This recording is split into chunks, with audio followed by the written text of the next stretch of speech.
पर भगवान बैठे थे, जिनके अगल बगल शांख चक्र गदा तथा पद और गरुड़ शोभामान हो रहे थे। कौस्तुभ मणि धारण किए हुए तथा वनमाला आदि अनेक प्रकार के आभूषण धारण किए हुए विश्व रूप अनंत भगवान को उस कौंडिन्य मुनि ने देखा।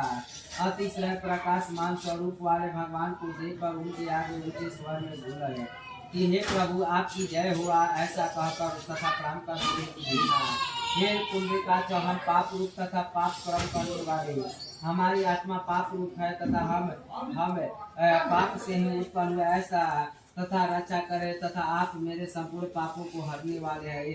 तथा उस मुनि के वचन सुनकर अनंत देव भी बड़े कोमल वचन में बोले कि हे गरुड़, जो तुम्हारे मन में हो सो कह। ऐसा सुनकर कौंडिन्य ऋषि बोले कि हे प्रभु, मैंने धन में उन्मत्त होकर अनंत का ढूंढा तोड़ दिया। उस पाप कर्म के प्रभाव से मेरा धन नष्ट हो गया। घर में अनेक कुटुंबियों में कलह होता है, जिस कारण मुझसे कोई बोलता नहीं है। इस तरह दुखी होकर आपके दर्शन की इच्छा कर वनों में भटक रहा हूँ।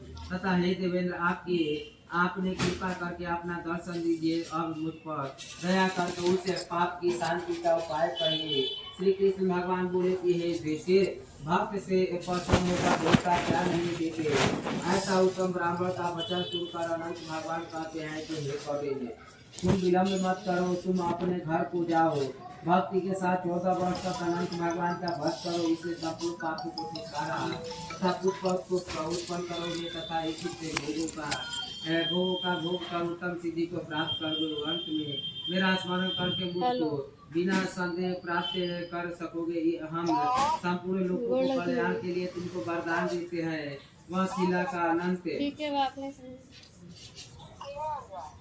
तथा अनंत आदि तथा श्रेष्ठ ज्ञान तथा कल्याण करने वाले तथा अनंत वर्ष को जो प्राणी सुनकर किया करेंगे, वह शीघ्र पापों से छूटकर परम गति को प्राप्त हो जाएंगे। अनंत देव ने कहा कि हे ब्राह्मण, मेरे पास जिस मार्ग से तुम आए हो उसी मार्ग से जल्दी से चले जाओ। ऐसा सुनकर कौंडिन्य मुनि ने कहा कि हे स्वामी, मैं जो पूछता हूँ आप बताइए। जंगल में मैंने जो पशु देखा, जो जगत गुरु देखा वह कौन थे? जो आम का वृक्ष देखा वह कौन था? जो गौ थी वह कौन थी? जो बैल थे वह कौन थे? कमल कुमार और सुशोभित परम सुंदर तथा परम सुंदर तथा कौन थे? बड़े जंगल में मैंने जो पुष्पनियों को देखा तो क्या थी? वह गधा कौन था? वह हाथी कौन था? और उत्तम वृद्ध ब्राह्मण कौन था? तथा अनंत देव बोले कि आम का वृक्ष वेद विद्या में अच्छी तरह जानने वाले ब्राह्मण थे। उन्होंने शिष्यों को विद्या नहीं दी, इसलिए वह वृक्ष हो गए। और जो गौ देखा वह बीज को खाने वाले